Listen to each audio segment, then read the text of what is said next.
ভাইয়া। কোন ভাইয়া? ওই যে ভাইয়া। Thank you. ওয়েলকাম। কি ব্যাপার, ডেস্কে এগুলোকে রাখলি? চকলেট খেলে আমি খুশি হব।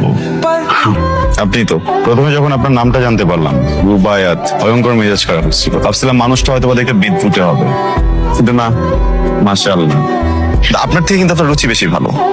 আপনার রুচির প্রশংসা করতে হয় যে আমার মতো একটা ছেলেকে আপনি পছন্দ করতাম, কিন্তু দেখেন আপনার ইন্টেনশন যেটা, আমি সেটা করতে পারবো না। আমি প্রেমে বিশ্বাসী না। প্রেম করবো বিয়ের পর। আমি বিয়ের আগে কোনো প্রেম নাই, দেখলে বিয়ে করবো। হ্যাঁ, এখন আপনি ভাবতে পারেন কেমন ছেলে এসে আমার উপর সব চাপানো শুরু করছে। একদমই না। বিয়েটা হবে আপনার ইচ্ছা মতো। ফ্যামিলি নিয়ে বিয়ে হবে নাকি একা একা পালিয়ে বিয়ে করবো, এটা আপনি ডিসাইড করবেন। এখনই অস্থির হওয়ার কিছু নেই, আমারই ইয়ার্স। মানে আপনি চাইলে আমরা দুজনে কিন্তু বিয়ের আগে ঘুরতে ফিরতে পারি, সিনেমা দেখলাম। তারপর যদি ভালো না লাগে, ওনার যদিও অপশন নাই আমাকে ভালো না লাগার, আমার